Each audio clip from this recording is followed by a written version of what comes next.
Okay, yeah, so in this video we are making pecan pies. All right, so if you saw my previous video with me making a sakatimi cake, that was the leftover ingredients plus me added some other stuff, of course, from this pecan pie.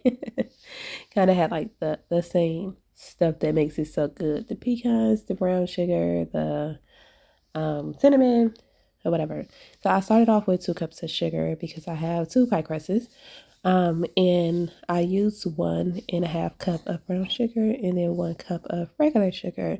And then I mixed that together. Then I added a sprinkle of cinnamon. And now I am adding in 2 tablespoons of melted butter. And then I'm just giving that a mix, just making sure the butter and sugar is together. It brought it together. You know, the sugar ain't just sprinkled everywhere. It has some togetherness now, some unity. I love unity. It's my favorite thing. My favorite thing to read in the Bible, the unity.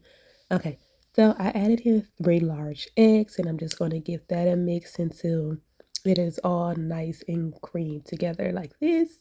Soupy, creamy, or whatever. Okay, and now I am going to go ahead and add in some flavoring. For this, I did choose to use some almond extract. You can definitely use some vanilla extract. I have used maple before. I have used rum. Now the rum extract is really good. It definitely boosts up the flavor, or you can just choose to use multiple. I know in my cakes I will use 2 or more different flavors unless I'm using cooking nip, and sometimes I would just use that. Okay, so now I'm adding in 1 full cup of corn syrup.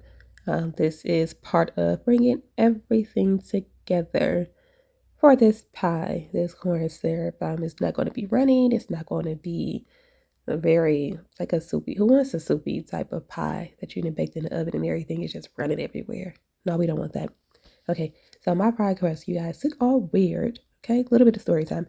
It was in a deep freezer. Everybody just throwing stuff everywhere, just forgetting I have pie crust in there. This is store-bought now. You could definitely make it, but I chose to use store-bought. And it got all broke up. I chose to fix it. I was like a doctor fixing my pie crust. Okay, so I added my pecans to the bottom. You can add it to the filling mixture. Did another video where I added it in and just pour everything into the pie crust. But I added them to the bottom and then I pour the filling on top. Don't worry, as you can see, the pecans are already starting to lift and rise up to the top.